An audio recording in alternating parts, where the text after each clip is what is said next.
were not forgotten anyway, because at least not by God.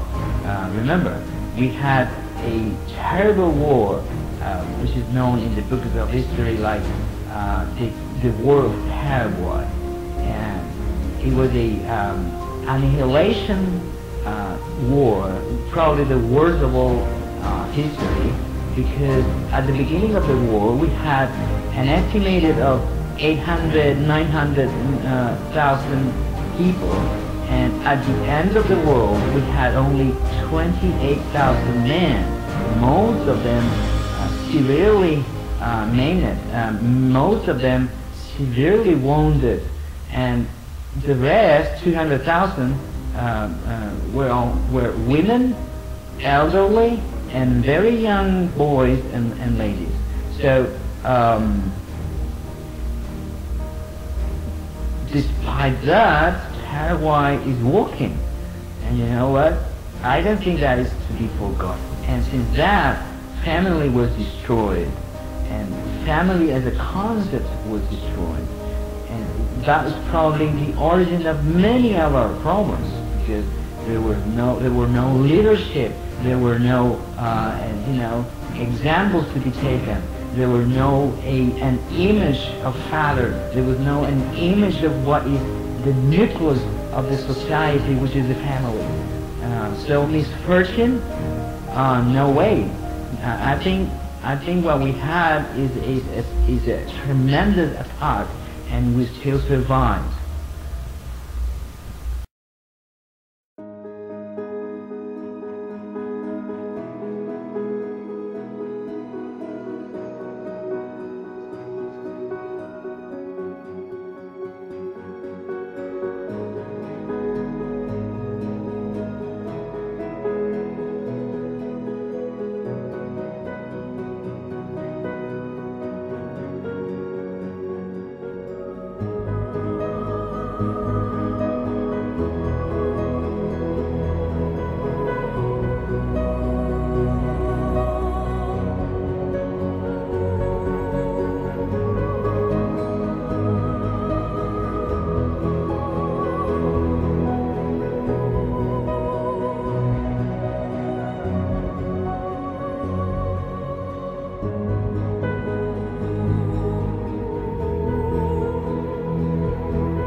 Unlike most of the countries of the world, Paraguay's land is totally arable and fertile.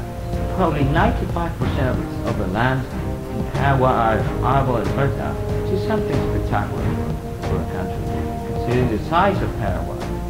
And it is not required, for example, in any part of Paraguay, it's required to raise farming, which is something common in other places. And the lowest point in Paraguay is about 50 meters, and the highest point is probably 800 meters, so we don't need that.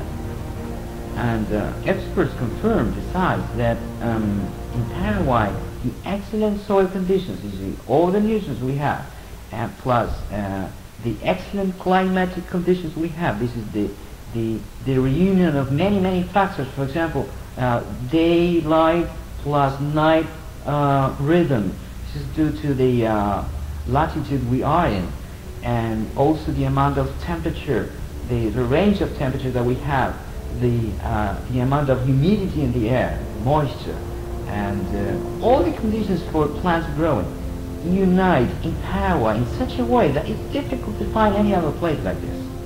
And they say, we should laugh about that in Paraguay, if we don't have good wines, it's just because the grapes that we have are so sweet, not because they are not good enough.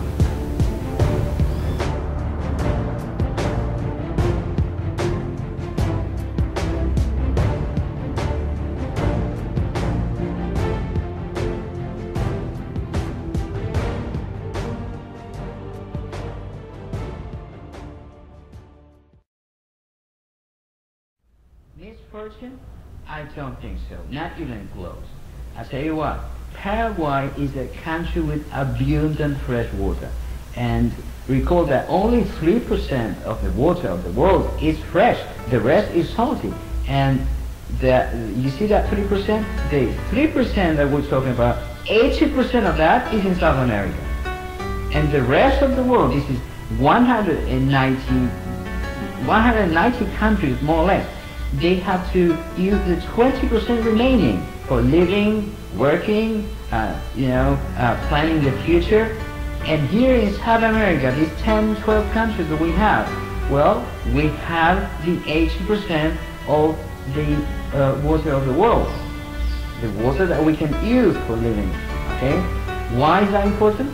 Well, it's very important because the future of the planet, this is the energy future of the planet, depends upon the use of hydrogen instead of petroleum for for energy. So hydrogen is in the water.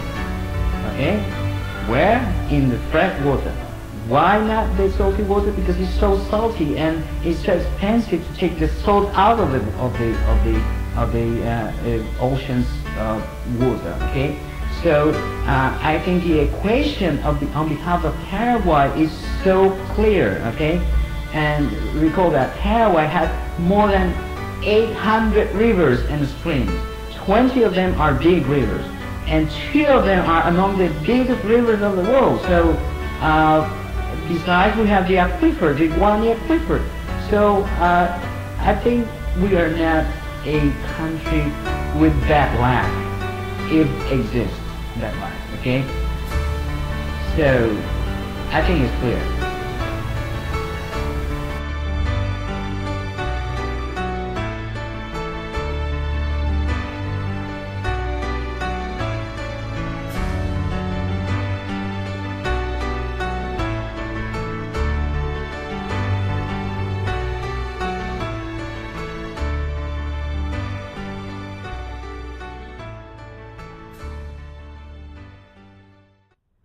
Paraguay produces 10 times more energy than is required, and something that is very uncommon. And why is that? Because of the conditions we have in the country, and we also export food by billions of dollars, including the best beef of the world, according to a friend who was recently in New Zealand. They really appreciate the meat of Paraguay, and the most expensive one, right? And also, talking of which, by the way, expensive, we have the biggest reservoir of titanium of the world, which is a very prized metal, not only because it's hard, but because it's also light. So imagine having something that is so hard and so light at the same time. You know what? And it's natural. It's not like carbon fiber, which is not natural. And so it's essential for the aircraft industry and the manufacturing of parts industry. And in the following years, just like the OPEC regulated the oil prices, Paraguay will rule. Paraguay will have the control over the prices of titanium.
know what? This land is very special, and we have to be aware of that. And I think this is not a coincidence. I don't believe in coincidences, number one. And remember what Einstein said once, God doesn't play dice. And I think there is a purpose for this. And I think we have to look desperately, we have to seek desperately for the purpose, those plans that God has with respect to us.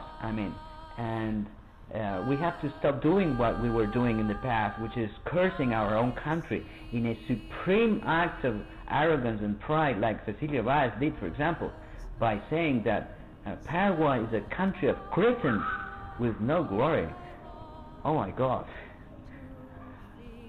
You know what? Instead, I think that we are dwelling in the very heart of the Creator of the universe. Paraguay, your time has arrived. Wake up.